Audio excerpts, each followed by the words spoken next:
أعوذ بالله من الشيطان الرجيم. بسم الله الرحمن الرحيم. ألف لام ميم.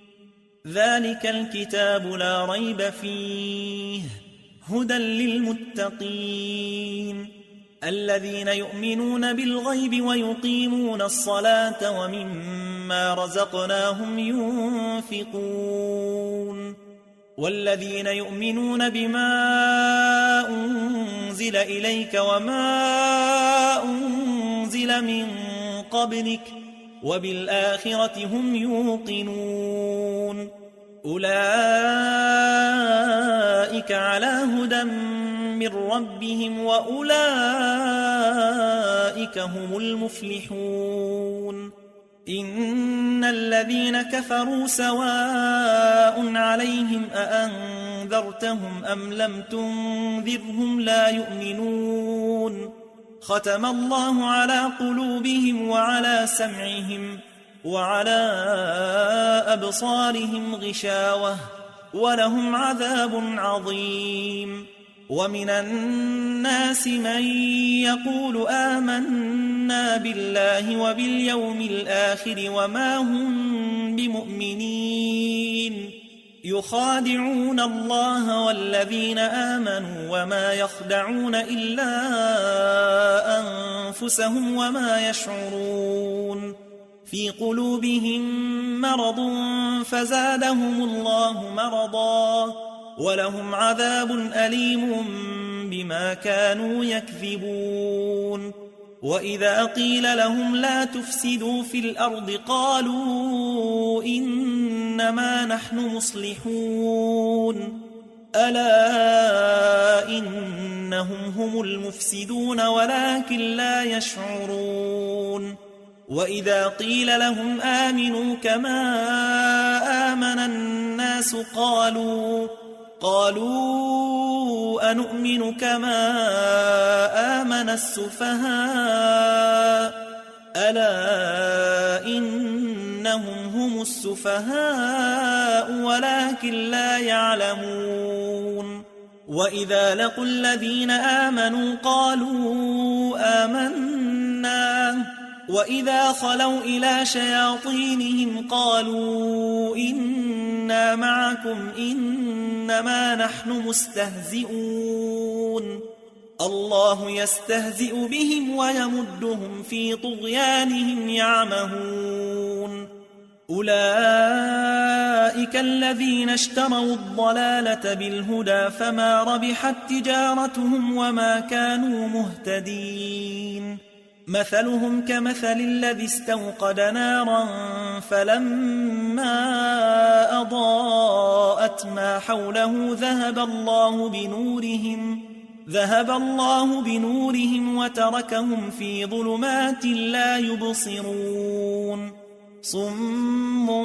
بكم عمي فهم لا يرجعون أو كصيب من السماء فيه ظلمات ورعد وبرق يجعلون أصابعهم في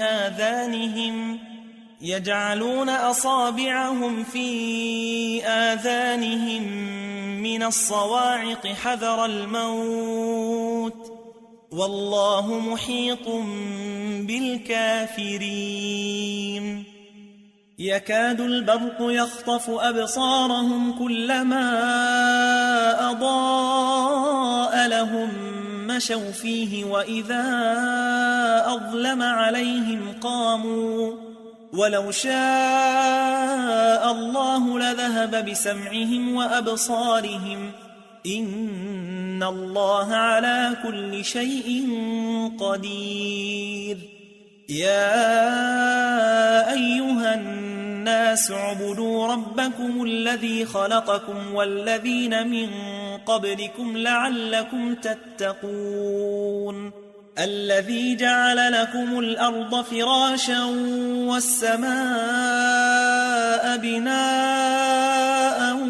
وأنزل من السماء ماء وأنزل من السماء ماء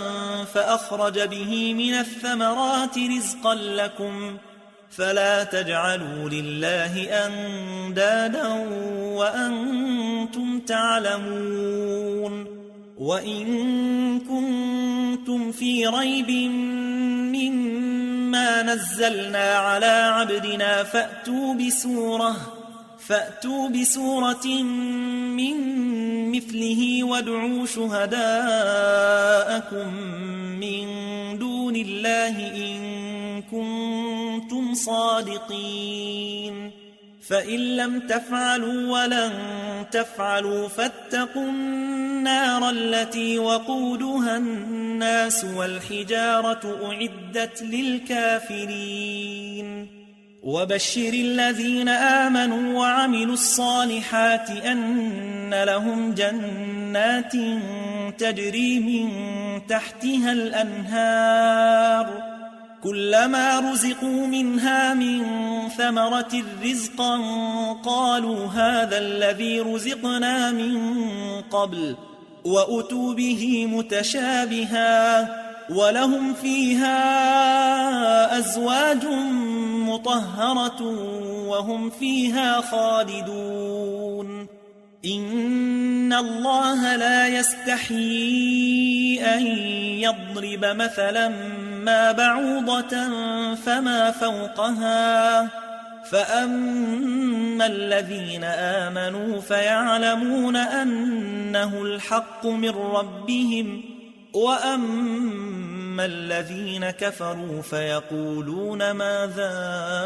أراد الله بهذا مثلا يضل به كثيرا ويهدي به كثيرا وما يضل به إلا الفاسقين الذين ينقضون عهد الله من بعد ميثاقه ويقطعون ما أمر الله به أن يوصل ويفسدون في الأرض أولئك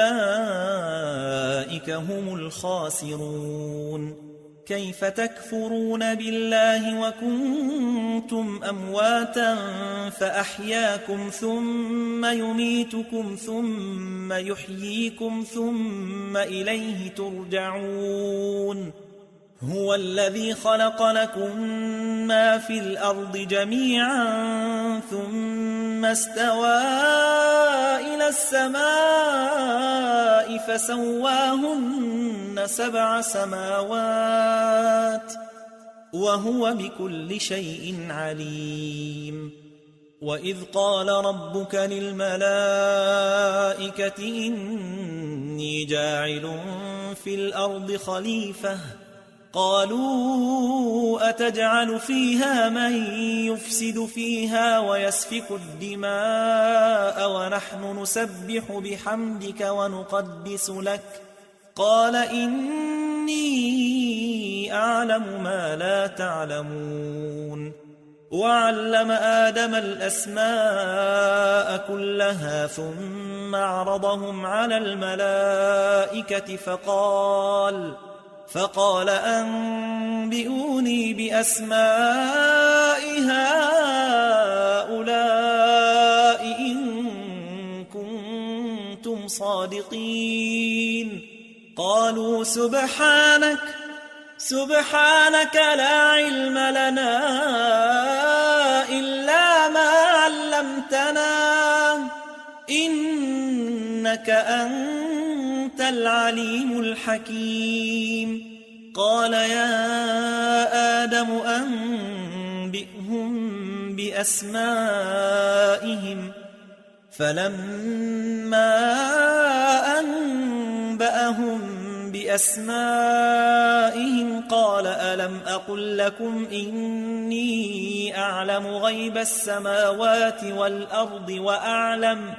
وأعلم ما تبدون وما كنتم تكتمون وإذ قلنا للملائكة اسجدوا لآدم فسجدوا إلا إبليس أبى واستكبر وكان من الكافرين وقلنا يا آدم اسكن أنت وزوجك الجنة وكلا منها رغدا حيث شئتما ولا تقربا هذه الشجرة فتكونا من الظالمين فأزلهما الشيطان عنها فأخرجهما مما كانا فيه وقلنا اهبطوا بعضكم لبعض عدو ولكم في الأرض مستقر ومتاع إلى حين فتلقى آدم من ربه كلمات فتاب عليه إنه هو التواب الرحيم قلنا اهبطوا منها جميعا فإما يأتينكم مني هدى فمن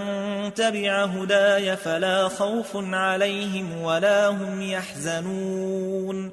والذين كفروا وكذبوا بآياتنا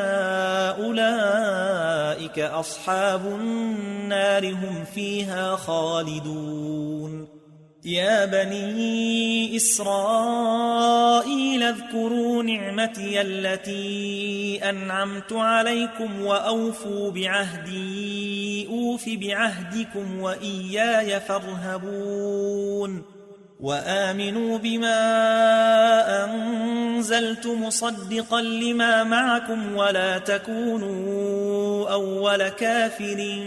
به ولا تشتروا بآياتي ثمنا قليلا وإياي فاتقون ولا تلبسوا الحق بالباطل وتكتموا الحق وأنتم تعلمون وأقيموا الصلاة وآتوا الزكاة واركعوا مع الراكعين أتأمرون الناس بالبر وتنسون أنفسكم وأنتم تتلون الكتاب أفلا تعقلون واستعينوا بالصبر والصلاة وإنها لكبيرة إلا على الخاشعين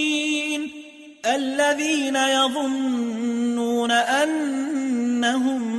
ملاقو ربهم وأنهم إليه راجعون يا بني إسرائيل اذكروا نعمتي التي أنعمت عليكم وأني فضلتكم على العالمين واتقوا يوما لا تجزي نفس عن نفس شيئا ولا يقبل منها شفاعة ولا يؤخذ منها عدل ولا هم ينصرون وإذ نجيناكم من آل فرعون يسومونكم سوء العذاب يذبحون أبناءكم ويستحيون نساءكم وفي ذلكم بلاء من ربكم عظيم وإذ فرقنا بكم البحر فأنجيناكم وأغرقنا آل فرعون وأنتم تنظرون وإذ واعدنا موسى 40 ليلة ثم اتخذتم العجل من بعده وأنتم ظالمون ثم عفونا عنكم من بعد ذلك لعلكم تشكرون وإذ آتينا موسى الكتاب والفرقان لعلكم تهتدون وإذ قال موسى لقومه يا قوم إنكم ظلمتم أنفسكم باتخاذكم العجل فتوبوا إلى بارئكم فاقتلوا أنفسكم ذلكم خير لكم عند بارئكم فتاب عليكم إنه هو التواب الرحيم وإذ قلتم يا موسى لن نؤمن لك حتى نرى الله جهرة فأخذتكم الصاعقة وأنتم تنظرون ثم بعثناكم من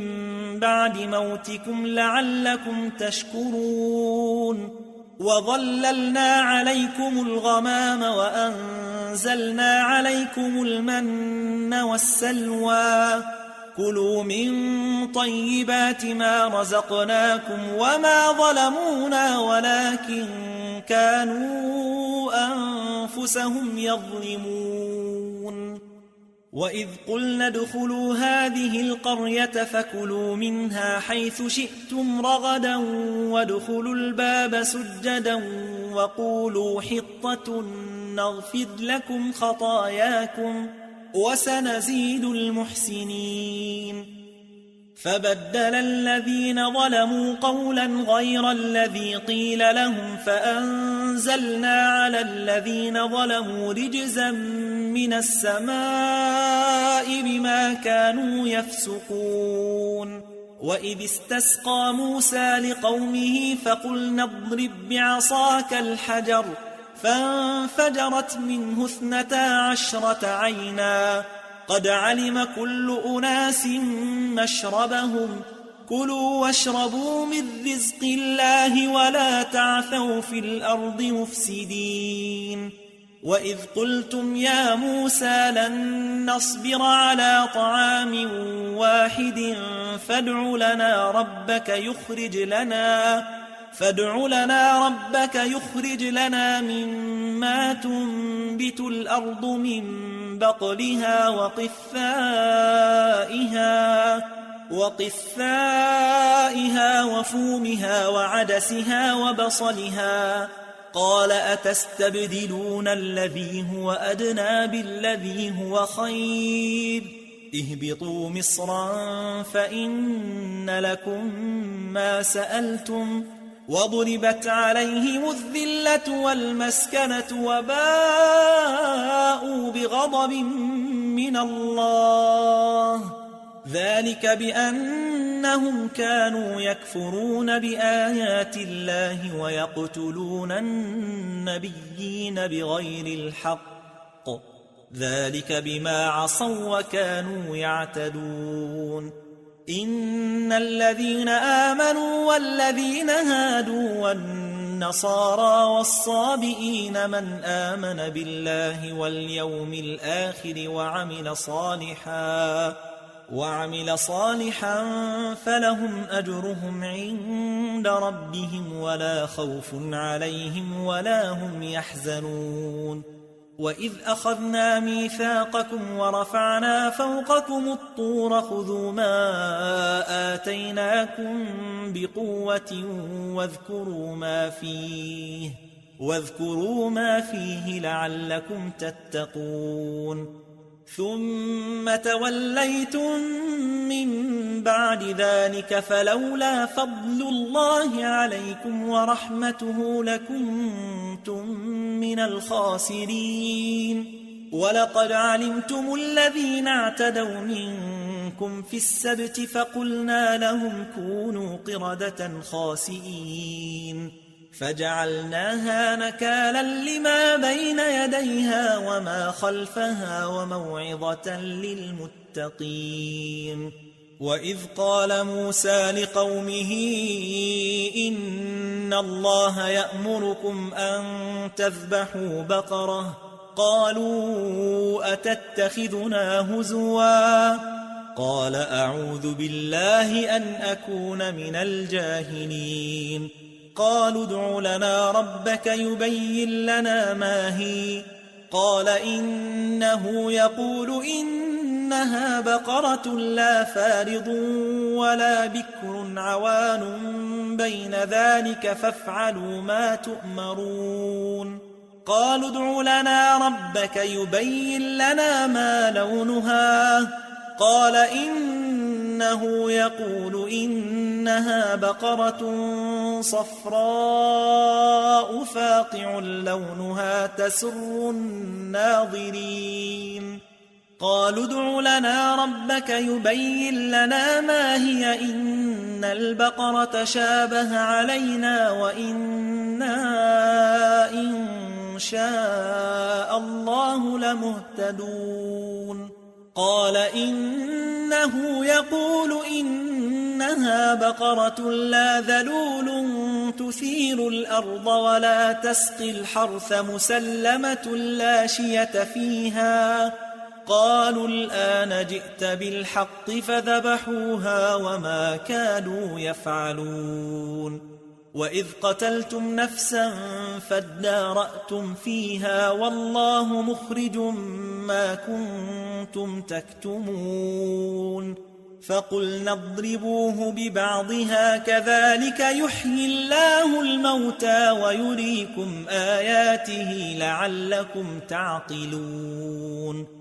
ثم قست قلوبكم من بعد ذلك فهي كالحجارة أو أشد قسوة وإن من الحجارة لما يتفجر منه الأنهار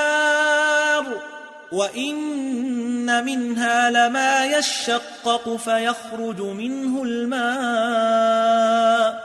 وإن منها لما يهبط من خشية الله وما الله بغافل عما تعملون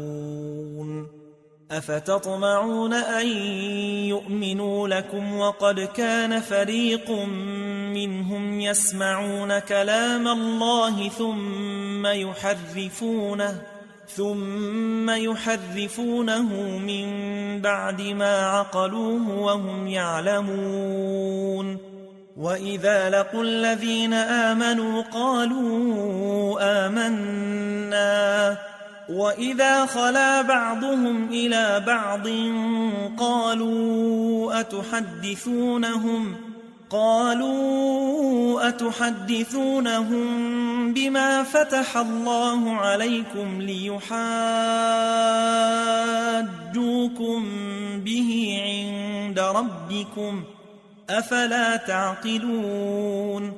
أولا يعلمون أن الله يعلم ما يسرون وما يعلنون ومنهم أميون لا يعلمون الكتاب إلا أماني وإن هم إلا يظنون فويل للذين يكتبون الكتاب بأيديهم ثم يقولون هذا من عند الله ليشتروا به ثمنا قليلا فويل لهم مما كتبت أيديهم وويل لهم مما يكسبون وقالوا لن تمسنا النار إلا أياما معدودة قل أتخذتم عند الله عهدا فلن يخلف الله عهده أم تقولون على الله ما لا تعلمون بلى من كسب سيئة وأحاطت به خطيئته فأولئك أصحاب النار هم فيها خالدون والذين آمنوا وعملوا الصالحات أولئك أصحاب الجنة هم فيها خالدون وإذ أخذنا ميثاق بني إسرائيل لا تعبدون إلا الله وبالوالدين إحسانا وذي القربى واليتامى والمساكين والمساكين وقولوا للناس حسنا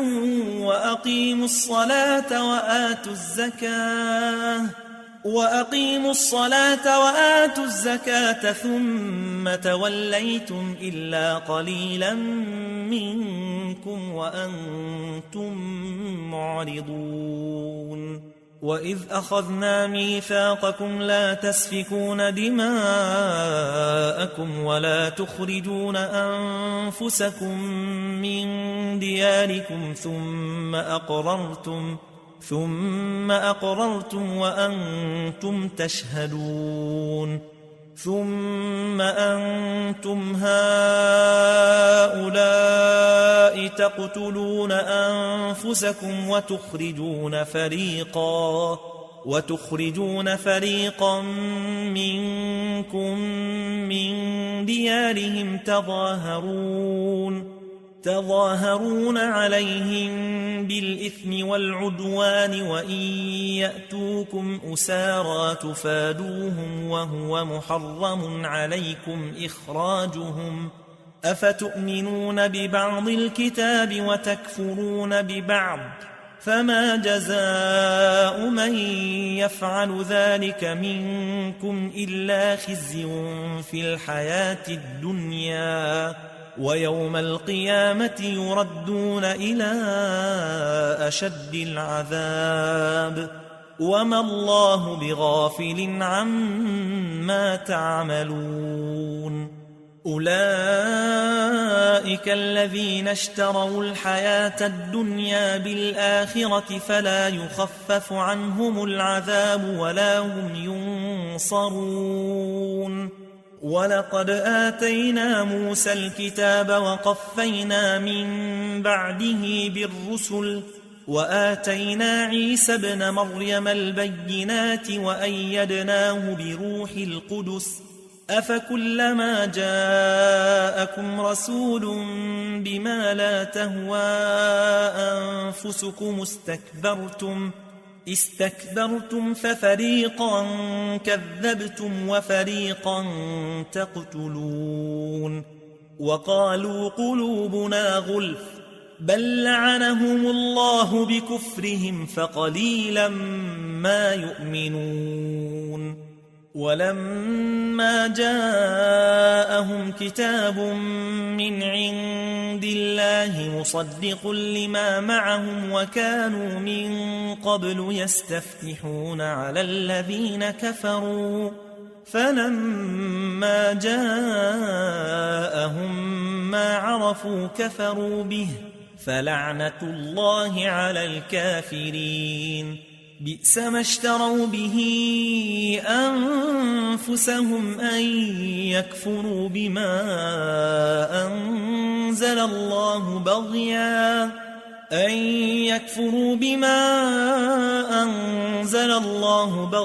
أن ينزل الله من فضله على من يشاء من عباده فباءوا بغضب على غضب وللكافرين عذاب مهين وإذا قيل لهم آمنوا بما أنزل الله قالوا نؤمن بما أنزل علينا ويكفرون بما وراءه وهو الحق مصدقا لما معهم قل فلم تقتلون أنبياء الله من قبل إن كنتم مؤمنين ولقد جاءكم موسى بالبينات ثم اتخذتم العجل من بعده وأنتم ظالمون وإذ أخذنا ميثاقكم ورفعنا فوقكم الطور خذوا ما آتيناكم بقوة واسمعوا قالوا سمعنا وعصينا وأشربوا في قلوبهم العجل بكفرهم قل بئس ما يأمركم به إيمانكم إن كنتم مؤمنين قل إن كانت لكم الدار الآخرة عند الله خالصة من دون الناس فتمنوا الموت إن كنتم صادقين ولن يتمنوه أبدا بما قدمت أيديهم والله عليم بالظالمين ولتجدنهم أحرص الناس على حياة ومن الذين أشركوا يود أحدهم لو يعمر 1000 سنة وما هو بمزحزحه من العذاب أن يعمر والله بصير بما يعملون قل من كان عدوا لجبريل فإنه نزله على قلبك بإذن الله مصدقا لما بين يديه وهدى وبشرى للمؤمنين من كان عدوا لله وملائكته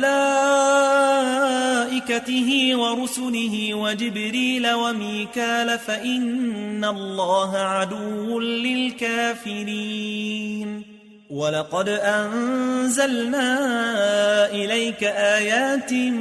بينات وما يكفر بها إلا الفاسقون أو كلما عاهدوا عهدا نبذه فريق منهم بل أكثرهم لا يؤمنون ولما جاءهم رسول من عند الله مصدق لما معهم نبذ فريق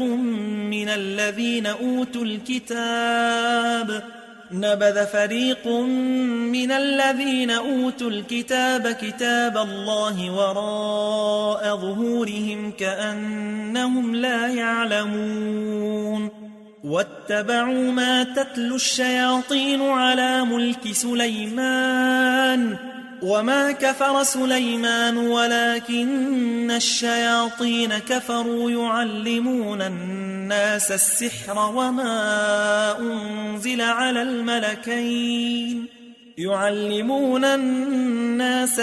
وما أنزل على الملكين ببابل هاروت وماروت وما يعلمان من أحد حتى يقولا إنما نحن فتنة فلا تكفر فيتعلمون منهما ما يفرقون به بين المرء وزوجه وما هم بضارين به من أحد إلا بإذن الله ويتعلمون ما يضرهم ولا ينفعهم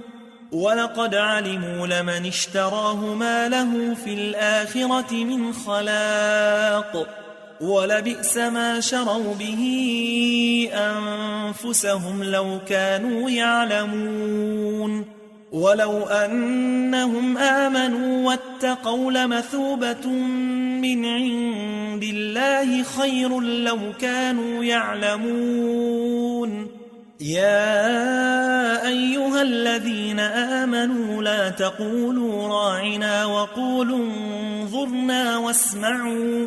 وللكافرين عذاب أليم ما يود الذين كفروا من أهل الكتاب ولا المشركين أن ينزل عليكم من خير من ربكم والله يختص برحمته من يشاء والله ذو الفضل العظيم ما ننسخ من آية أو ننسها نأت بخير منها أو مثلها ألم تعلم أن الله على كل شيء قدير ألم تعلم أن الله له ملك السماوات والأرض وما لكم من دون الله من ولي ولا نصير أم تريدون أن تسألوا رسولكم كما سئل موسى من قبل ومن يتبدل الكفر بالإيمان فقد ضل سواء السبيل ود كثير من أهل الكتاب لو يردونكم من بعد إيمانكم كفارا حسدا من عند أنفسهم من بعد ما تبين لهم الحق فاعفوا واصفحوا حتى يأتي الله بأمره إن الله على كل شيء قدير وأقيموا الصلاة وآتوا الزكاة وما تقدموا لأنفسكم من خير تجدوه عند الله إن الله بما تعملون بصير وقالوا لن يدخل الجنة إلا من كان هودا أو نصارى تلك أمانيهم قل هاتوا برهانكم إن كنتم صادقين بلى من أسلم وجهه لله وهو محسن فله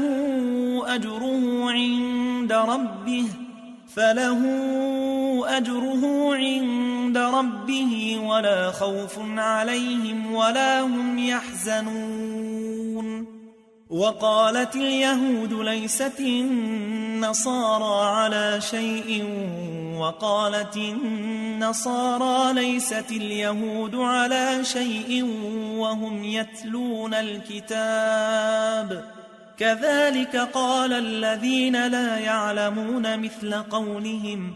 فالله يحكم بينهم يوم القيامة فيما كانوا فيه يختلفون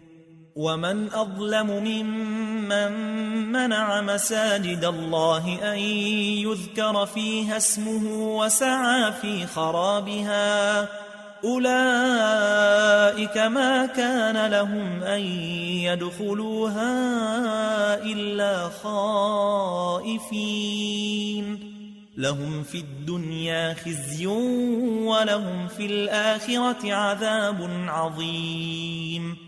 ولله المشرق والمغرب فأينما تولوا فثم وجه الله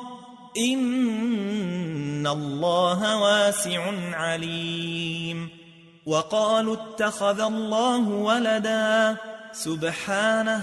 بل له ما في السماوات والأرض كل له قانتون بديع السماوات والأرض وإذا قضى أمرا فإنما يقول له كن فيكون وقال الذين لا يعلمون لولا يكلمنا الله أو تأتينا آية كذلك قال الذين من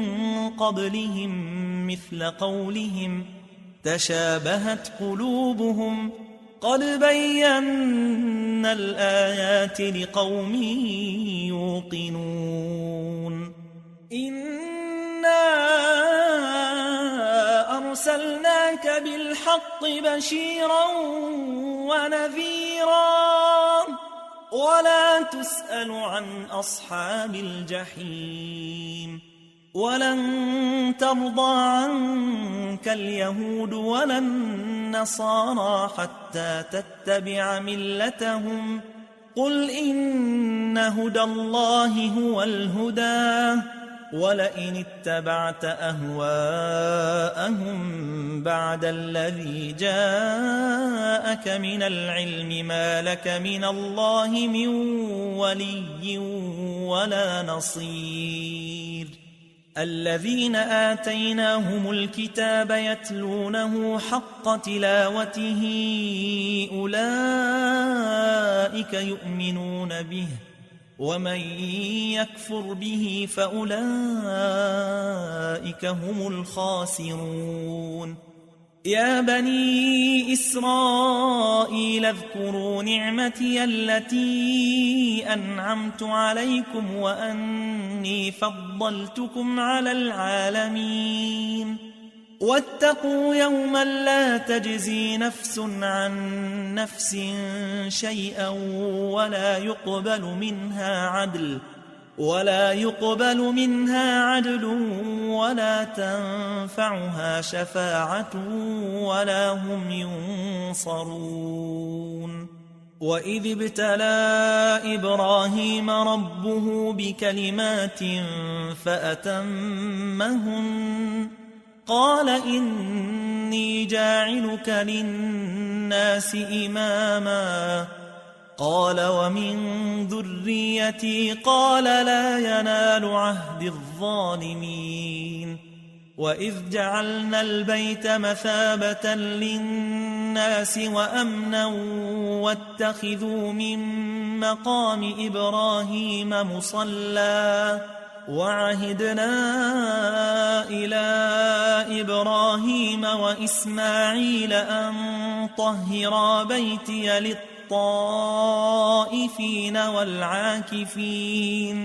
والعاكفين والركع السجود وإذ قال إبراهيم رب اجعل هذا بلدا آمنا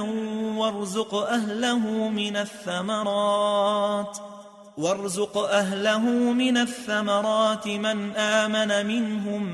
بالله واليوم الآخر قال ومن كفر فأمتعه قليلا ثم أضطره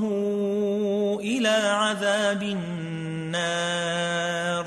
وبئس المصير وإذ يرفع إبراهيم القواعد من البيت وإسماعيل ربنا تقبل منا إنك أنت السميع العليم ربنا واجعلنا مسلمين لك ومن ذريتنا أمة مسلمة لك وأرنا مناسكنا وتب علينا إنك أنت التواب الرحيم ربنا وابعث فيهم رسولا منهم يتلو عليهم آياتك ويعلمهم الكتاب والحكمة ويزكيهم إنك أنت العزيز الحكيم ومن يرغب عن ملة إبراهيم إلا من سفه نفسه ولقد اصطفيناه في الدنيا وإنه في الآخرة لمن الصالحين إذ قال له ربه أسلم قال أسلمت لرب العالمين ووصى بها إبراهيم بنيه ويعقوب يا بني إن الله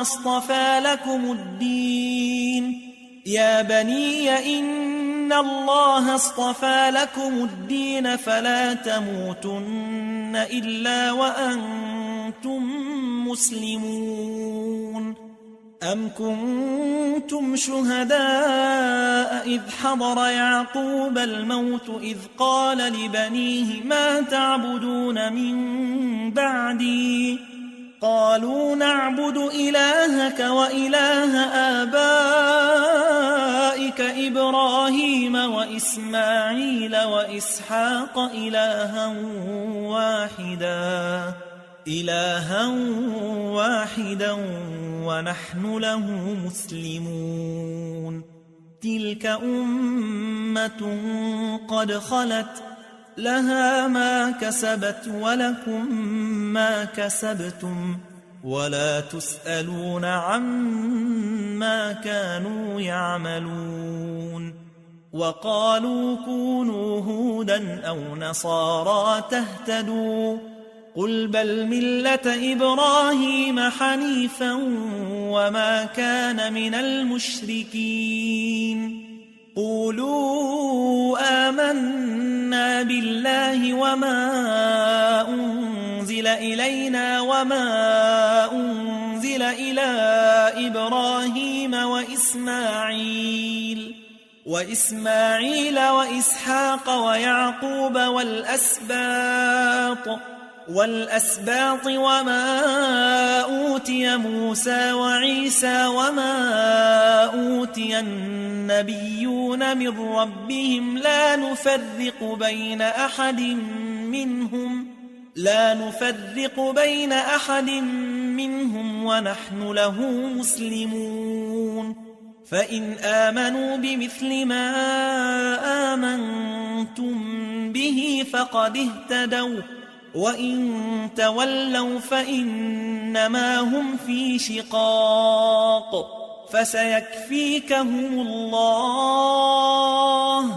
وهو السميع العليم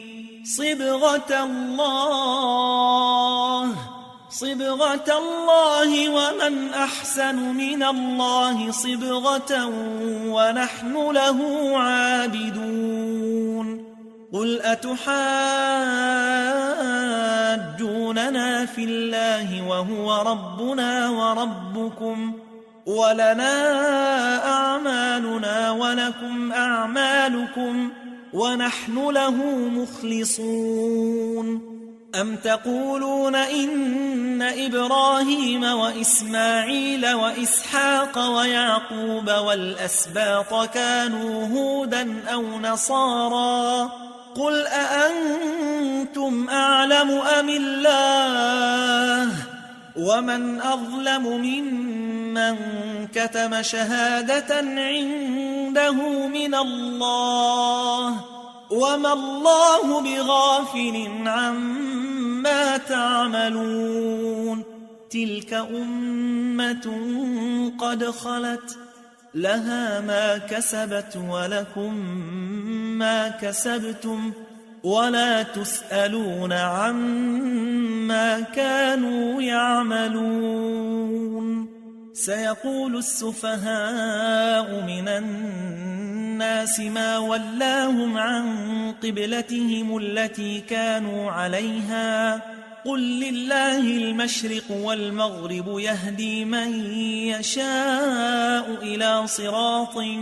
مستقيم وكذلك جعلناكم أمة وسطا لتكونوا شهداء على الناس ويكون الرسول عليكم شهيدا وما جعلنا القبلة التي كنت عليها إلا لنعلم من يتبع الرسول ممن ينقلب على عقبيه وإن كانت لكبيرة إلا على الذين هدى الله وما كان الله ليضيع إيمانكم إن الله بالناس لرؤوف رحيم قد نرى تقلب وجهك في السماء فلنولينك قبلة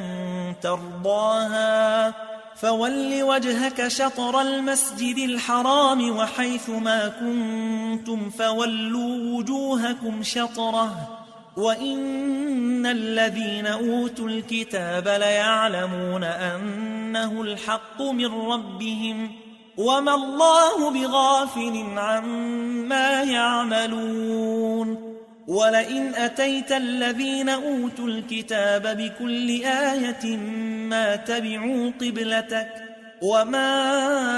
أنت بتابع قبلتهم وما بعضهم بتابع قبلة بعض ولئن اتبعت أهواءهم من بعد ما جاءك من العلم إنك إذا لمن الظالمين الذين آتيناهم الكتاب يعرفونه كما يعرفون أبناءهم وإن وإن فريقا منهم ليكتمون الحق وهم يعلمون الحق من ربك فلا تكونن من الممترين ولكل وجهة هو موليها فاستبقوا الخيرات أينما تكونوا يأت بكم الله جميعا إن الله على كل شيء قدير ومن حيث خرجت فول وجهك شطر المسجد الحرام وإنه للحق من ربك وما الله بغافل عما تعملون ومن حيث خرجت فول وجهك شطر المسجد الحرام وحيث ما كنتم فولوا وجوهكم شطره لئلا يكون للناس عليكم حجة إلا الذين ظلموا منهم فلا تخشوهم واخشوني ولأتم نعمتي عليكم ولعلكم تهتدون كما أرسلنا فيكم رسولا منكم يتلو عليكم آياتنا ويزكيكم ويعلمكم الكتاب والحكمة ويعلمكم ما لم تكونوا تعلمون فاذكروني أذكركم واشكروا لي ولا تكفرون يا أيها الذين آمنوا استعينوا بالصبر والصلاة إن الله مع الصابرين ولا تقولوا لمن يقتل في سبيل الله أموات بل أحياء ولكن لا تشعرون ولنبلونكم بشيء من الخوف والجوع ونقص من الأموال والأنفس والثمرات وبشر الصابرين الذين إذا أصابتهم مصيبة قالوا إنا لله وإنا إليه راجعون أولئك عليهم صلوات من ربهم ورحمة وأولئك هم المهتدون إن الصفا والمروة من شعائر الله فمن حج البيت أو اعتمر فلا جناح عليه أن يطوف بهما ومن تطوع خيرا فإن الله شاكر عليم إن الذين يكتمون ما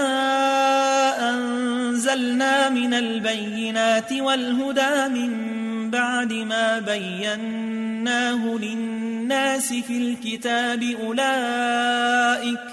أولئك يلعنهم الله ويلعنهم اللاعنون إلا الذين تابوا وأصلحوا وبينوا فأولئك أتوب عليهم وأنا التواب الرحيم إن الذين كفروا وماتوا وهم كفار أولئك عليهم لعنة الله والملائكة والناس أجمعين خالدين فيها لا يخفف عنهم العذاب ولا هم ينظرون وإلهكم إله واحد لا إله إلا هو الرحمن الرحيم إن إن في خلق السماوات والأرض واختلاف الليل والنهار والفلك التي تجري في البحر بما ينفع الناس وما أنزل الله من السماء من ماء فأحيا به الأرض بعد موتها وبث فيها من كل دابة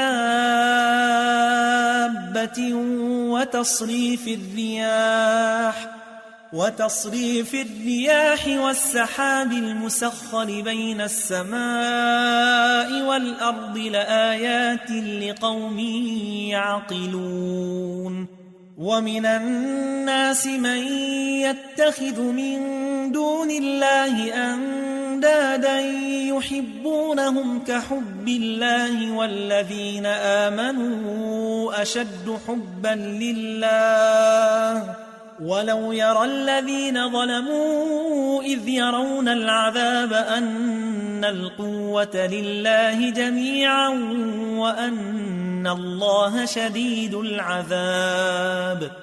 إذ تبرأ الذين اتبعوا من الذين اتبعوا ورأوا العذاب وتقطعت بهم الأسباب وقال الذين اتبعوا لو أن لنا كرة فنتبرأ منهم كما تبرأوا منا كذلك يريهم الله أعمالهم حسرات عليهم وما هم بخارجين من النار يا أيها الناس كلوا مما في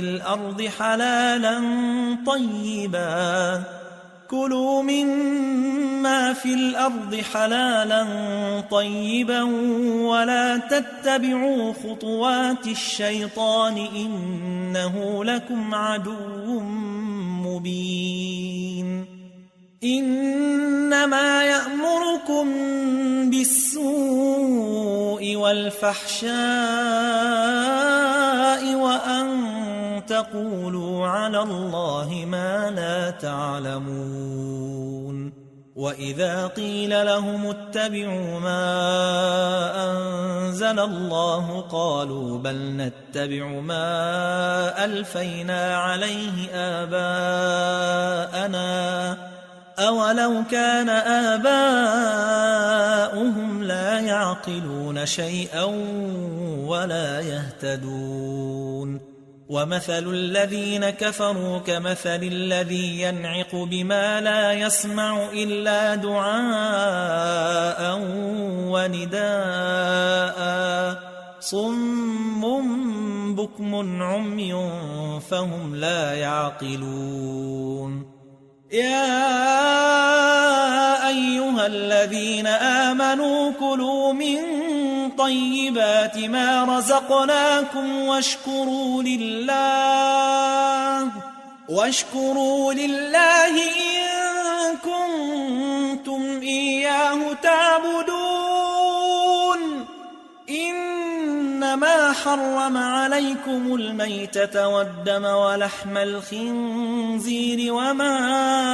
أهل به لغير الله فمن اضطر غير باغ ولا عاد فلا إثم عليه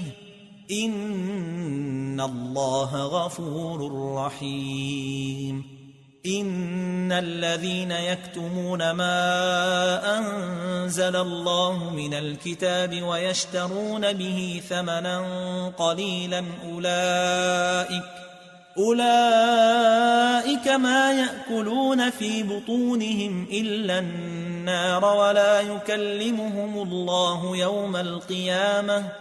ولا يكلمهم الله يوم القيامة ولا يزكيهم ولهم عذاب أليم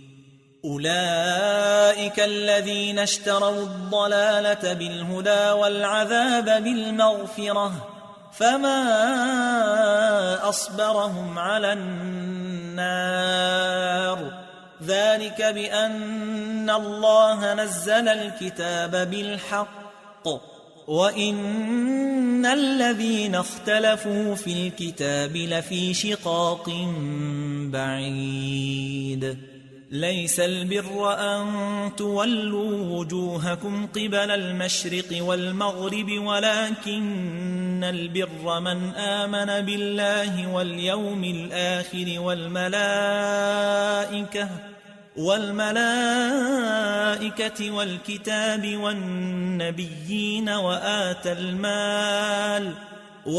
المال على حبه ذوي القربى واليتامى والمساكين وابن السبيل والسائلين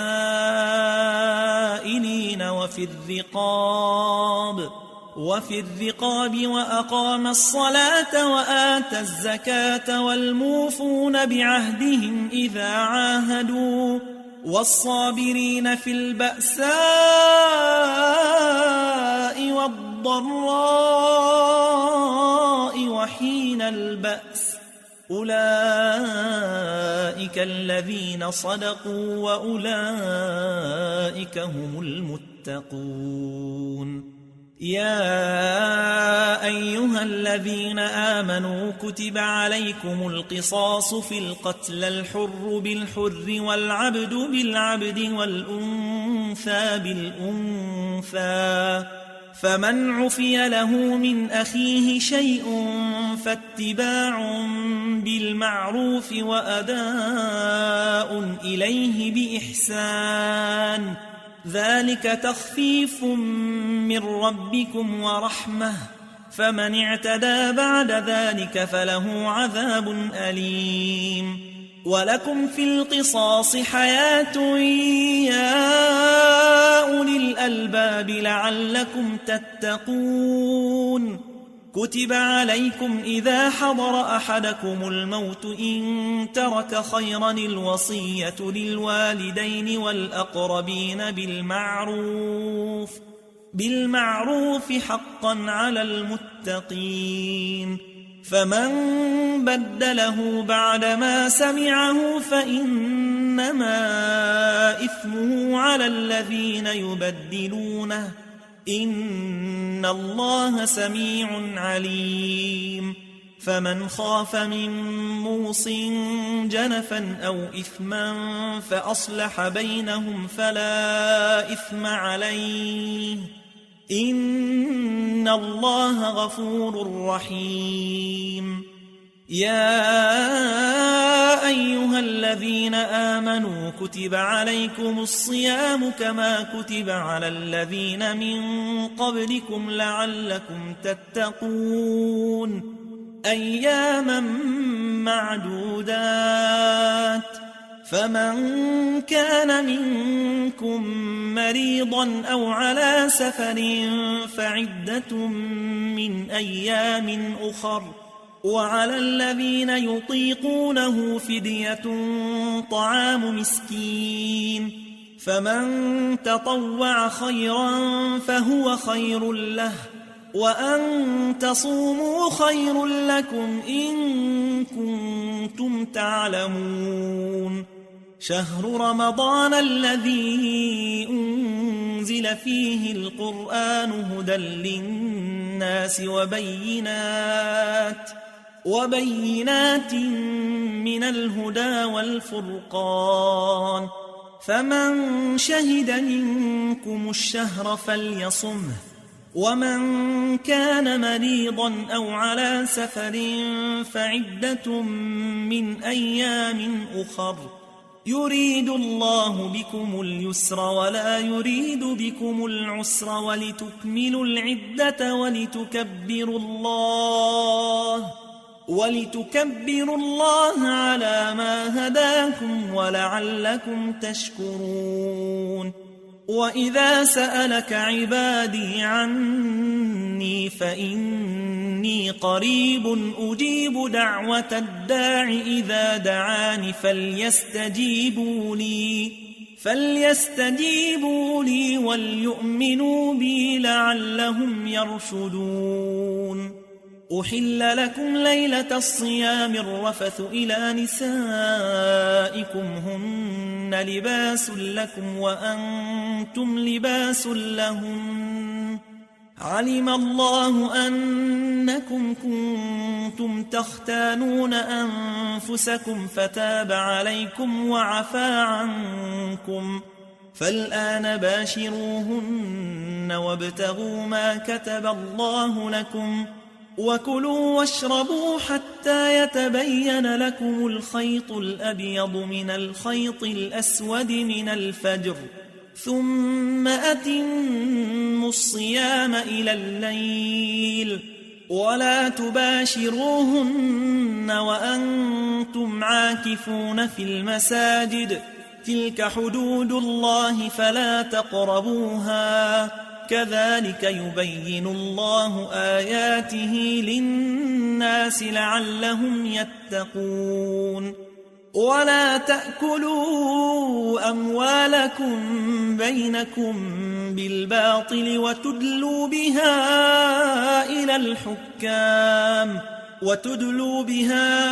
إلى الحكام لتأكلوا فريقا من أموال الناس بالإثم وأنتم تعلمون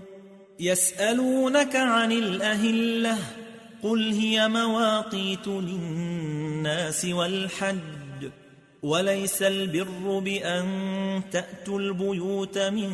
ظهورها ولكن البر من اتقى وأتوا البيوت من أبوابها واتقوا الله لعلكم تفلحون وقاتلوا في سبيل الله الذين يقاتلونكم ولا تعتدوا إن الله لا يحب المعتدين واقتلوهم حيث ثقفتموهم وأخرجوهم من حيث أخرجوكم والفتنة أشد من القتل ولا تقاتلوهم عند المسجد الحرام حتى يقاتلوكم فيه فإن قاتلوكم فاقتلوهم كذلك جزاء الكافرين فإن انتهوا فإن الله غفور رحيم وقاتلوهم حتى لا تكون فتنة ويكون الدين لله فإن انتهوا فلا عدوان إلا على الظالمين الشهر الحرام بالشهر الحرام والحرمات قصاص فمن اعتدى عليكم فاعتدوا عليه بمثل ما اعتدى عليكم واتقوا الله واعلموا أن الله مع المتقين وأنفقوا في سبيل الله ولا تلقوا بأيديكم إلى التهلكة وأحسنوا إن الله يحب المحسنين وأتموا الحج والعمرة لله فإن أحصرتم فما استيسر من الهدي ولا تحلقوا رؤوسكم حتى يبلغ الهدي محله فمن كان منكم مريضا أو به أذى من رأسه ففدية من صيام أو صدقة أو نسك فإذا أمنتم فمن تمتع بالعمرة إلى الحج فما استيسر من الهدي فمن لم يجد فصيام 3 أيام في الحج و7 إذا رجعتم تلك 10 كاملة ذلك لمن لم يكن أهله حاضر المسجد الحرام واتقوا الله واعلموا أن الله شديد العقاب الحج أشهر معلومات فمن فرض فيهن الحج فلا رفث ولا فسوق ولا جدال في الحج وما تفعلوا من خير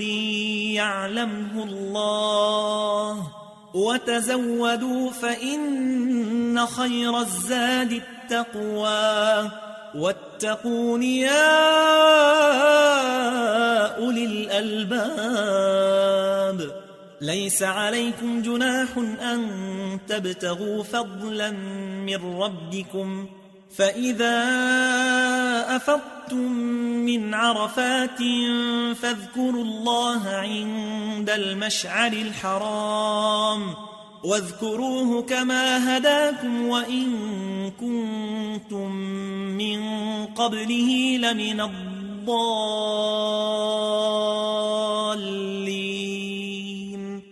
ثم أفيضوا من حيث أفاض الناس واستغفروا الله إن الله غفور رحيم فإذا قضيتم مناسككم فاذكروا الله كذكركم آباءكم أو أشد ذكرا فمن الناس من يقول ربنا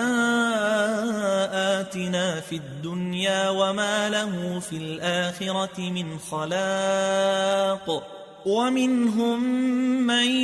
يقول ربنا آتنا في الدنيا حسنة وفي الآخرة حسنة وقنا عذاب النار أولئك لهم نصيب مما كسبوا والله سريع الحساب واذكروا الله في أيام معدودات فمن تعجل في يومين فلا إثم عليه ومن تأخر فلا إثم عليه لمن اتقى واتقوا الله واعلموا أنكم إليه تحشرون ومن الناس من يعجبك قوله في الحياة الدنيا ويشهد الله على ما في قلبه وهو ألد الخصام وإذا تولى سعى في الأرض ليفسد فيها ويهلك الحرث والنسل والله لا يحب الفساد وإذا قيل له اتق الله أخذته العزة بالإثم فحسبه جهنم ولبئس المهاد ومن الناس من يشري نفسه ابتغاء مرضات الله والله رؤوف بالعباد يا أيها الذين آمنوا ادخلوا في السلم كافة ولا تتبعوا خطوات الشيطان إنه لكم عدو مبين فإن زللتم من بعد ما جاءتكم البينات فاعلموا أن الله عزيز حكيم هل ينظرون إلا أن يأتيهم الله في ظلل من الغمام والملائكة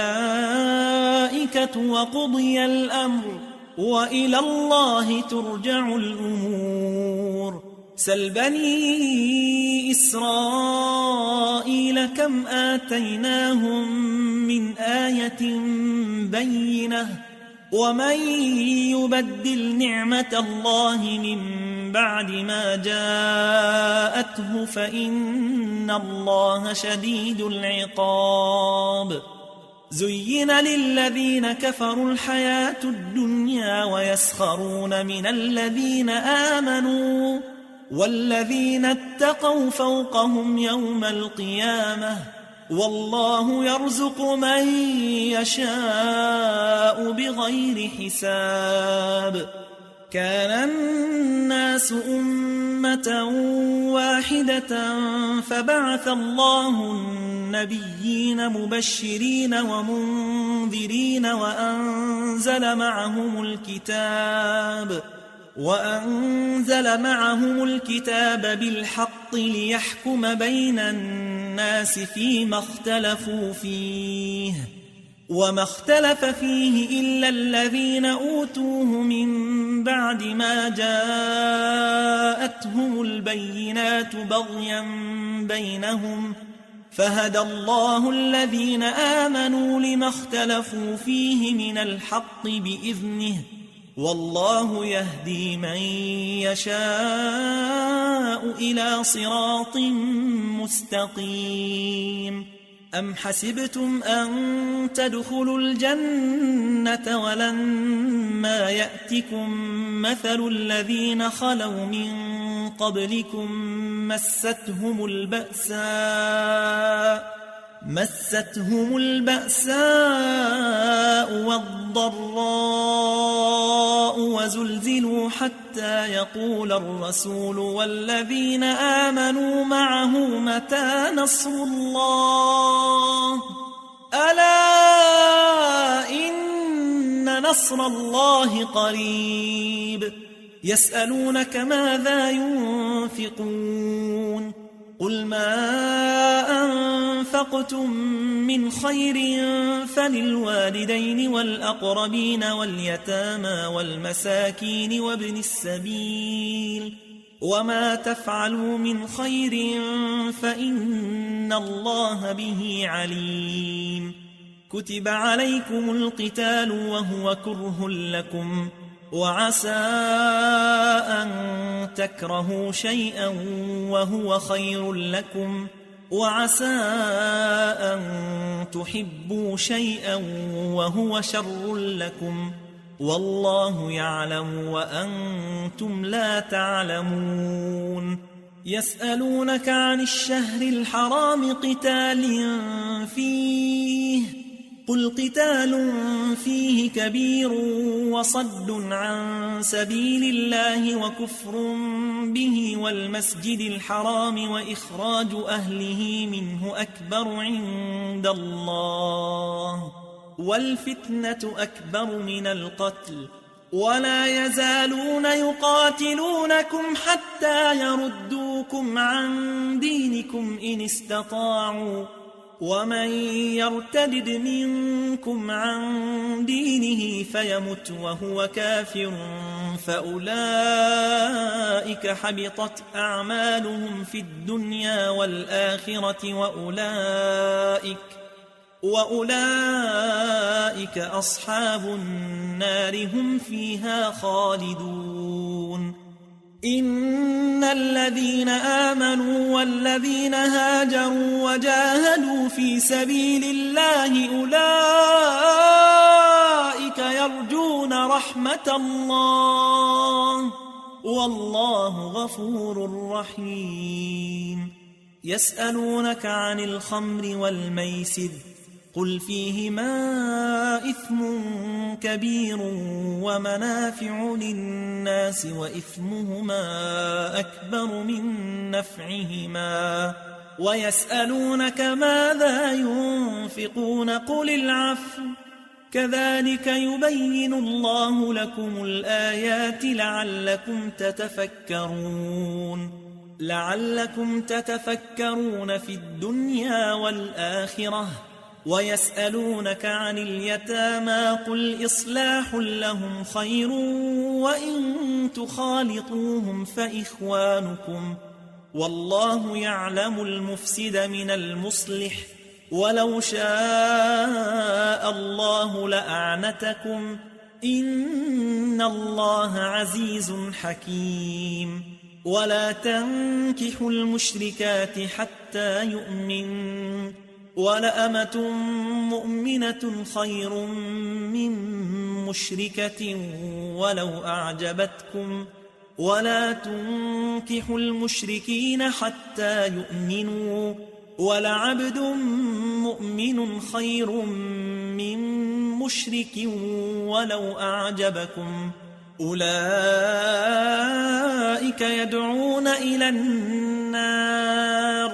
والله يدعو إلى الجنة والمغفرة بإذنه ويبين آياته للناس لعلهم يتذكرون ويسألونك عن المحيض قل هو أذى فاعتزلوا النساء في المحيض ولا تقربوهن حتى يطهرن فإذا تطهرن فأتوهن من حيث أمركم الله إن الله يحب التوابين ويحب المتطهرين نساؤكم حرث لكم فأتوا حرثكم أنى شئتم وقدموا لأنفسكم واتقوا الله واعلموا أنكم ملاقوه وبشر المؤمنين ولا تجعلوا الله عرضة لأيمانكم أن تبروا وتتقوا وتصلحوا بين الناس والله سميع عليم لا يؤاخذكم الله باللغو في أيمانكم ولكن يؤاخذكم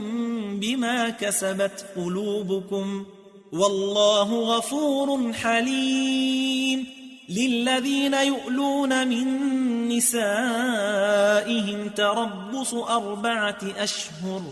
فإن فاءوا فإن الله غفور رحيم وإن عزموا الطلاق فإن الله سميع عليم والمطلقات يتربصن بأنفسهن 3 قروء ولا يحل لهن أن يكتمن ما خلق الله في أرحامهن إن كن يؤمن بالله واليوم الآخر وبعولتهن أحق بردهن في ذلك إن أرادوا إصلاحا ولهن مثل الذي عليهن بالمعروف وللرجال عليهن درجة والله عزيز حكيم الطلاق 2 فإمساك بمعروف أو تسريح بإحسان ولا يحل لكم أن تأخذوا مما آتيتموهن شيئا إلا أن يخافا ألا يقيما حدود الله فإن خفتم ألا يقيما حدود الله فلا جناح عليهما فيما افتدت به تلك حدود الله فلا تعتدوها ومن يتعد حدود الله فأولئك هم الظالمون فإن طلقها فلا تحل له من بعد حتى تنكح زوجا غيره فإن طلقها فلا جناح عليهما أن يتراجعا إن ظنا أن يقيما حدود الله وتلك حدود الله يبينها لقوم يعلمون وإذا طلقتم النساء فبلغن أجلهن فأمسكوهن بمعروف أو سرحوهن بمعروف ولا تمسكوهن ضرارا لتعتدوا ومن يفعل ذلك فقد ظلم نفسه ولا تتخذوا آيات الله هزوا واذكروا نعمة الله عليكم وما أنزل عليكم من الكتاب والحكمة يعظكم به واتقوا الله واعلموا أن الله بكل شيء عليم. وإذا طلقتم النساء فبلغن أجلهن فلا تعضلوهن أن ينكحن أزواجهن إذا تراضوا بينهم بالمعروف، ذلك يوعظ به من كان منكم يؤمن بالله واليوم الآخر، ذلكم أزكى لكم وأطهر، والله يعلم وأنتم لا تعلمون. والوالدات يرضعن أولادهن حولين كاملين لمن أراد أن يتم الرضاعة، وعلى المولود له رزقهن وكسوتهن بالمعروف، لا تكلف نفس إلا وسعها، لا تضار والدة بولدها ولا مولود له بولده، وعلى الوارث مثل ذلك، فإن أرادا فصالا عن تراض منهما وتشاور فلا جناح عليهما. وإن أردتم أن تسترضعوا أولادكم فلا جناح عليكم إذا سلمتم ما آتيتم بالمعروف، واتقوا الله واعلموا أن الله بما تعملون بصير. والذين يتوفون منكم ويذرون أزواجا يتربصن بأنفسهن 4 أشهر وعشرا، فإذا بلغن أجلهن فلا جناح عليكم فيما فعلن في أنفسهن بالمعروف، والله بما تعملون خبير. ولا جناح عليكم فيما عرضتم به من خطبة النساء أو أكننتم في أنفسكم، علم الله أنكم ستذكرونهن ولكن لا تواعدوهن سرا إلا أن تقولوا قولا معروفا، ولا تعزموا عقدة النكاح حتى يبلغ الكتاب أجله، واعلموا أن الله يعلم ما في أنفسكم فاحذروه، واعلموا أن الله غفور حليم. لا جناح عليكم إن طلقتم النساء ما لم تمسوهن أو تفرضوا لهن فريضة، ومتعوهن على الموسع قدره وعلى المقتر قدره متاعا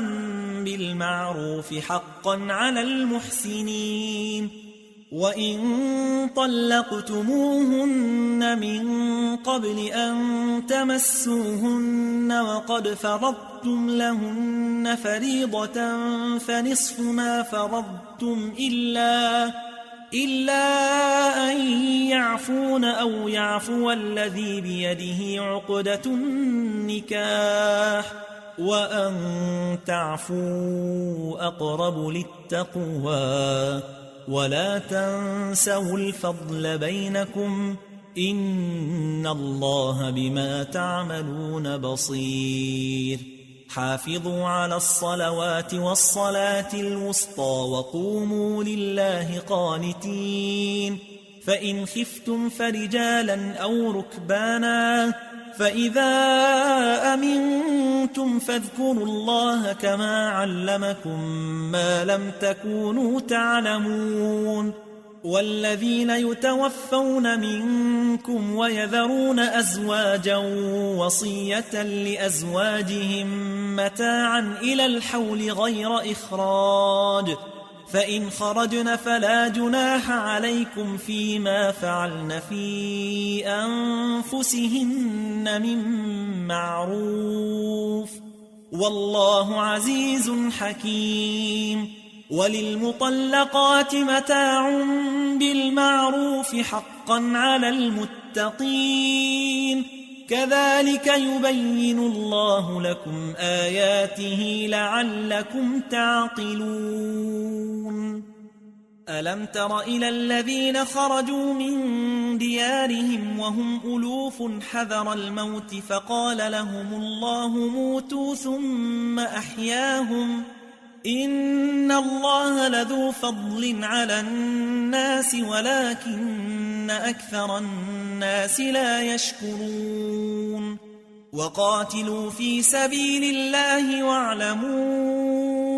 أن الله سميع عليم. من ذا الذي يقرض الله قرضا حسنا فيضاعفه له أضعافا كثيرة والله يقبض ويبسط وإليه ترجعون. ألم تر إلى الملأ من بني إسرائيل من بعد موسى إذ قالوا لنبي له ابعث لنا ملكا نقاتل في سبيل الله قال هل عسيتم إن كتب عليكم القتال ألا تقاتلوا قالوا وما لنا ألا نقاتل في سبيل الله وقد أخرجنا من ديارنا وأبنائنا فلما كتب عليهم القتال تولوا إلا قليلا منهم والله عليم بالظالمين. وقال لهم نبيهم إن الله قد بعث لكم طالوت ملكا قالوا أنى يكون له الملك علينا ونحن أحق بالملك منه ولم يؤت سعة من المال قال إن الله اصطفاه عليكم وزاده بسطة في العلم والجسم والله يؤتي ملكه من يشاء والله واسع عليم. وقال لهم نبيهم إن آية ملكه أن يأتيكم التابوت فيه سكينة من ربكم وبقية مما ترك آل موسى وآل هارون تحمله الملائكة إن في ذلك لآية لكم إن كنتم مؤمنين. فلما فصل طالوت بالجنود قال إن الله مبتليكم بنهر فمن شرب منه فليس مني ومن لم يطعمه فإنه مني إلا من اغترف غرفة بيده فشربوا منه إلا قليلا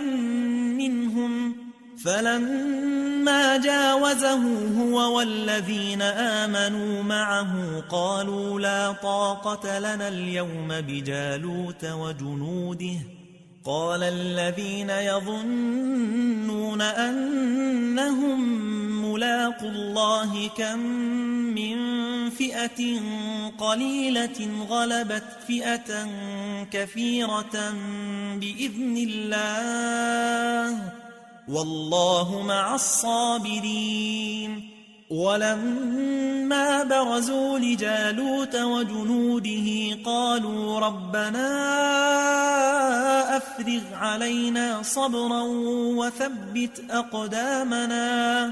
وثبت أقدامنا وانصرنا على القوم الكافرين فهزموهم بإذن الله وقتل داود جالوت وقتل داود جالوت وآتاه الله الملك والحكمة وعلمه مما يشاء ولولا دفع الله الناس بعضهم ببعض لفسدت الأرض ولكن الله ذو فضل على العالمين تلك آيات الله نتلوها عليك بالحق وإنك لمن المرسلين تلك الرسل فضلنا بعضهم على بعض منهم من كلم الله ورفع بعضهم درجات وآتينا عيسى ابن مريم البينات وأيدناه بروح القدس ولو شاء الله ما اقتتل الذين من بعدهم من بعد ما جاءتهم البينات ولكن اختلفوا فمنهم من آمن ومنهم من كفر ولو شاء الله ما اقتتلوا ولكن الله يفعل ما يريد يا أيها الذين آمنوا أنفقوا مما رزقناكم من قبل أن يأتي يوم لا بيع فيه ولا خلة ولا شفاعة والكافرون هم الظالمون الله لا إله إلا هو الحي القيوم لا تأخذه سنة ولا نوم له ما في السماوات وما في الأرض من ذا الذي يشفع عنده إلا بإذنه يعلم ما بين أيديهم وما خلفهم ولا يحيطون بشيء من علمه إلا بما شاء وسع كرسيه السماوات والأرض ولا يؤوده حفظهما وهو العلي العظيم لا إكراه في الدين قد تبين الرشد من الغي فمن يكفر بالطاغوت ويؤمن بالله فقد استمسك بالعروة الوثقى لا انفصام لها والله سميع عليم الله ولي الذين آمنوا يخرجهم من الظلمات إلى النور والذين كفروا أولياؤهم الطاغوت يخرجونهم من النور إلى الظلمات أولئك أصحاب النار هم فيها خالدون ألم تر إلى الذي حاج إبراهيم في ربه أن آتاه الله الملك إذ قال إبراهيم ربي الذي يحيي ويميت قال أنا أحيي وأميت قال إبراهيم فإن الله يأتي بالشمس من المشرق فأت بها من المغرب فبهت الذي كفر والله لا يهدي القوم الظالمين أو كالذي مر على قرية وهي خاوية على عروشها قال أنى يحيي هذه الله بعد موتها فأماته الله 100 عام ثم بعثه قال كم لبثت قال لبثت يوما أو بعض يوم قال بل لبثت 100 عام فانظر إلى طعامك وشرابك لم يتسنه وانظر إلى حمارك ولنجعلك آية للناس وانظر إلى العظام كيف ننشزها ثم نكسوها لحما فلما تبين له قال أعلم أن الله على كل شيء قدير وإذ قال إبراهيم رب أرني كيف تحيي الموتى قال أولم تؤمن قال بلى ولكن ليطمئن قلبي قال فخذ 4 من الطير فصرهن إليك ثم اجعل على كل جبل منهن جزءا ثم ادعهن يأتينك سعيا واعلم أن الله عزيز حكيم مثل الذين ينفقون أموالهم في سبيل الله كمثل حبة أنبتت 7 سنابل في كل سنبلة 100 حبة والله يضاعف لمن يشاء والله واسع عليم الذين ينفقون أموالهم في سبيل الله ثم لا يتبعون ما أنفقوا منا ولا أذى لهم أجرهم عند ربهم ولا خوف عليهم ولا هم يحزنون قول معروف ومغفرة خير من صدقة يتبعها أذى والله غني حليم يا أيها الذين آمنوا لا تبطلوا صدقاتكم بالمن والأذى كالذي ينفق ماله رئاء الناس ولا يؤمن بالله واليوم الآخر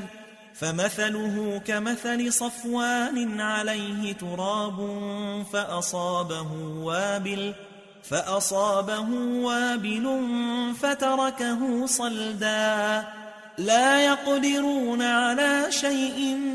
مما كسبوا والله لا يهدي القوم الكافرين ومثل الذين ينفقون أموالهم ابتغاء مرضات الله وتثبيتا من أنفسهم كمثل جنة بربوة أصابها وابل فآتت أكلها ضعفين فإن لم يصبها وابل فطل والله بما تعملون بصير أيود أحدكم أن تكون له جنة من نخيل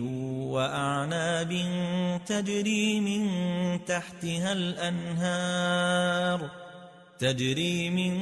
تحتها الأنهار له فيها من كل الثمرات وأصابه الكبر وله ذرية ضعفاء فأصابها إعصار فيه نار فاحترقت كذلك يبين الله لكم الآيات لعلكم تتفكرون يا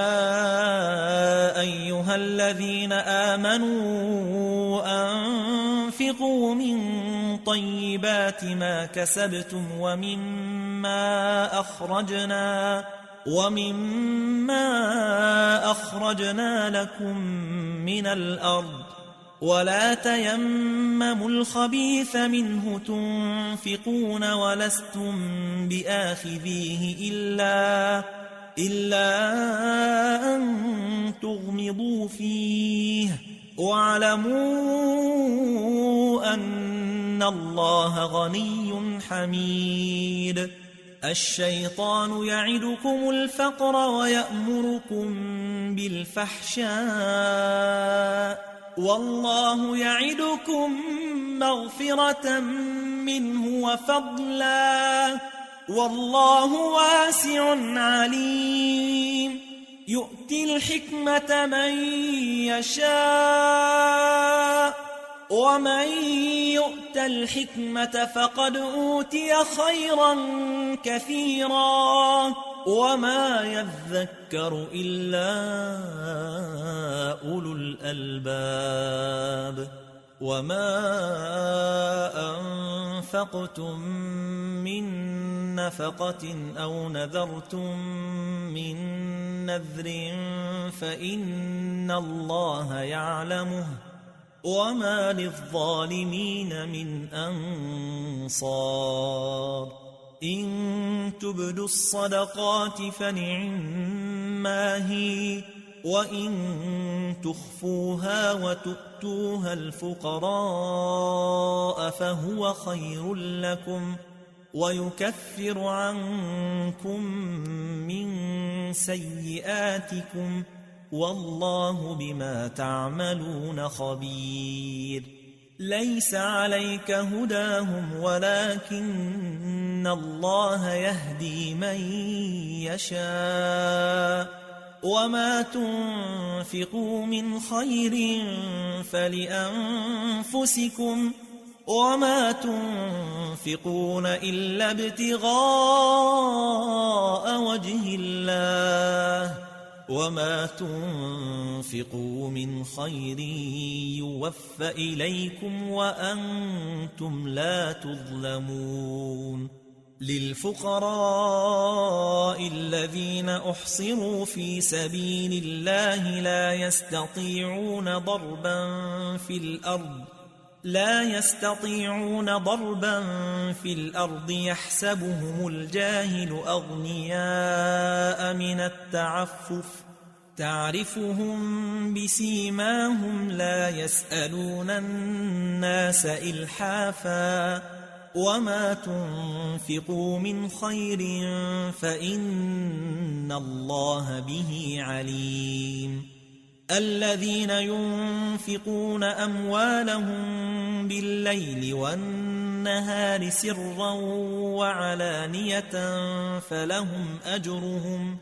فلهم أجرهم عند ربهم ولا خوف عليهم ولا هم يحزنون. الذين يأكلون الربا لا يقومون إلا كما يقوم الذي يتخبطه الشيطان من المس ذلك بأنهم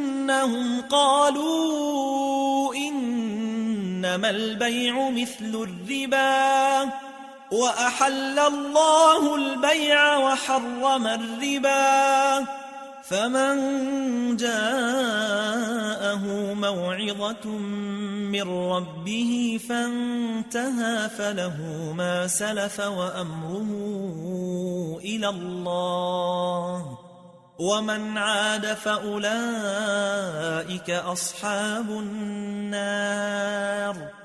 هم فيها خالدون. يمحق الله الربا ويربي الصدقات والله لا يحب كل كفار أثيم. إن الذين آمنوا وعملوا الصالحات وأقاموا الصلاة وآتوا الزكاة لهم أجرهم عند ربهم ولا خوف عليهم ولا هم يحزنون. يا أيها الذين آمنوا اتقوا الله وذروا ما بقي من الربا إن كنتم فإن لم تفعلوا فأذنوا بحرب من الله ورسوله وإن تبتم فلكم رؤوس أموالكم لا تظلمون ولا تظلمون وإن كان ذو عسرة فنظرة إلى ميسرة وأن تصدقوا خير لكم إن كنتم تعلمون واتقوا يوما ترجعون فيه إلى الله ثم توفى كل نفس ما كسبت وهم لا يظلمون يا أيها الذين آمنوا إذا تداينتم بدين إلى أجل مسمى فاكتبوه وليكتب بينكم كاتب بالعدل ولا يأب كاتب أن يكتب كما علمه الله فليكتب وليملل الذي عليه الحق وليتق الله ربه ولا يبخس منه شيئا فإن كان الذي عليه الحق سفيها أو ضعيفا أو لا يستطيع أن يمله فليملل وليه بالعدل واستشهدوا شهيدين من رجالكم فإن لم يكونا رجلين فرجل وامرأتان ممن ترضون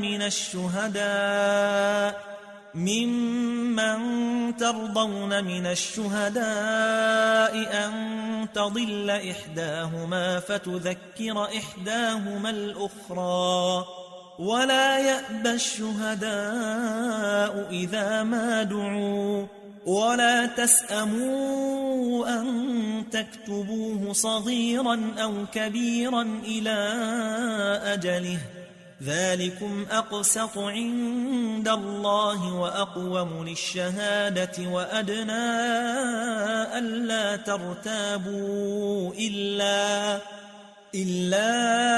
أن تكون تجارة حاضرة تديرونها بينكم فليس عليكم جناح ألا تكتبوها وأشهدوا إذا تبايعتم ولا يضار كاتب ولا شهيد وإن تفعلوا فإنه فسوق بكم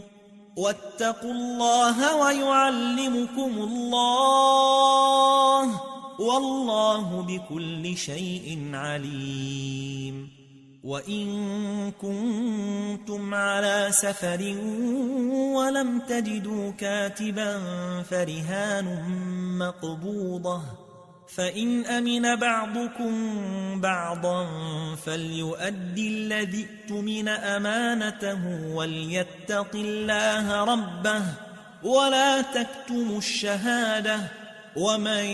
يكتمها فإنه آثم قلبه والله بما تعملون عليم لله ما في السماوات وما في الأرض وإن تبدوا ما في أنفسكم أو تخفوه يحاسبكم به الله فيغفر لمن يشاء ويعذب من يشاء والله على كل شيء قدير آمن الرسول بما أنزل إليه من ربه والمؤمنون كل آمن بالله وملائكته وكتبه ورسله لا نفرق بين أحد من رسله وقالوا سمعنا وأطعنا غفرانك ربنا وإليك المصير لا يكلف الله نفسا إلا وسعها لها ما كسبت وعليها ما اكتسبت ربنا لا تؤاخذنا إن نسينا أو أخطأنا ربنا ولا تحمل علينا إصرا كما حملته على الذين من قبلنا ربنا ولا تحملنا ما لا طاقة لنا به واعف عنا واغفر لنا وارحمنا أنت مولانا فانصرنا على القوم الكافرين.